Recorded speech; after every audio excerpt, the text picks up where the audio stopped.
جیسے باپ کے قدموں میں بچہ بیٹھا ہو کہ مجھے گود میں اٹھا ہو، ضد کر رہا ہو، میں اس حالت میں حضور پاک کے قدمین شریف کے سبحان اللہ جھکا ہوا ہوں۔ تو مجھے یہ ہے کہ جب حضور پاک چلیں گے نا یہاں سے تو میں آپ کے نقش قدم پہ ان کے پیچھے پیچھے جاؤں۔ میں یہ نہیں کہ مجھے گود میں اٹھائیں کروں، کیونکہ میں جو جوان ہوں، ظاہر ہے کہ میں یہ تو نہیں کر سکتا، لیکن میں بیٹھا ایسے ہو تو بس حضور صلی اللہ علیہ وسلم سے چہرہ اقدس اوپر کر کے منہ آسمان کی طرف فرماتے ہیں کہ زمین سے لے کے آسمان تک اور مشرق سے لے کے مغرب تک حکم کا لفظ تو کوئی ایک ہو سکتا تھوڑا سا، لیکن اس کا مفہوم یہی تھا کہ ہر جگہ چاروں طرف زمین سے آسمان تک میرے اللہ کا میرا نور پھیلا، یہ ارشاد فرماتے ہیں، یہ آپ فرماتے ہیں۔ اور پھر جیسے گھڑی دیکھتا ہے نا اس طریقے سے وہ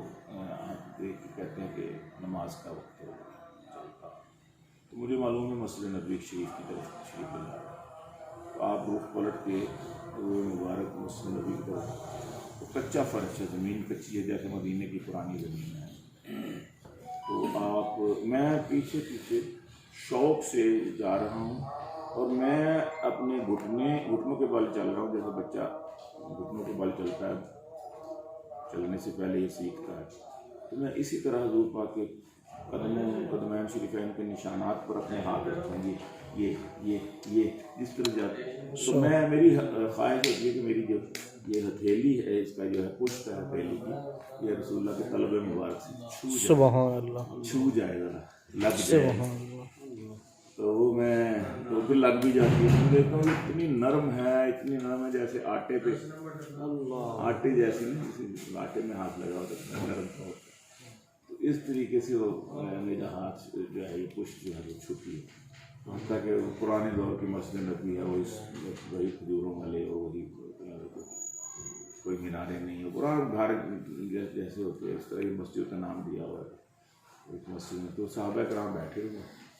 تو آپ دروازے سے اندر پوچھیں، میں اسی طرح ڈیڑھتا جانا ہوں، تو آپ کو دیکھتے جس صف کے آگے سے گزرتے ہیں صحابی کھڑے ہوتے، اور میں نے بعد میں پڑھا بھی کہ اسی طرح ہی ہوتا تھا کہ اگر باہر سے تشریف لاتے تھے نماز کے وقت تو صحابہ کرام صف بندی کر کے بیٹھے ہوتے تھے، جس صف کے آگے سے گزرتی تھی کھڑی ہوتی تھی لائن بناتی تھی، اور اس کے بعد میں بھی کسی صف میں تھا، چوتھی پانچویں صف میں کھڑا ہوا، سبحان اللہ، تو آپ سے تکبیر ہوتی ہے، پتہ نہیں کون تکبیر کراتا ہے، مجھے ایسے لگتا ہے جیسے ابو حذیفہ جس طرح پہ، تو وہ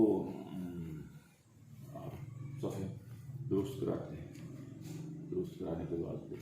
میں نے پیچھے نماز پڑھ، سبحان اللہ، کیا شرف، رسول اللہ صلی اللہ علیہ وسلم پوچھے، سبحان اللہ، یہ میں نے میری آنکھ کھل سبحان اللہ، اس طرح ابو حذیفہ والا اور تھا، وہ بھی مسجد میں تھا، پھر آپ صلی اللہ علیہ وسلم نے نماز پڑھا کے تم جیسے نمازیوں کی طرح امام کر لیتے ہیں اسی طرح کا آپ کو واز کرتے ہیں، تو ابو حذیفہ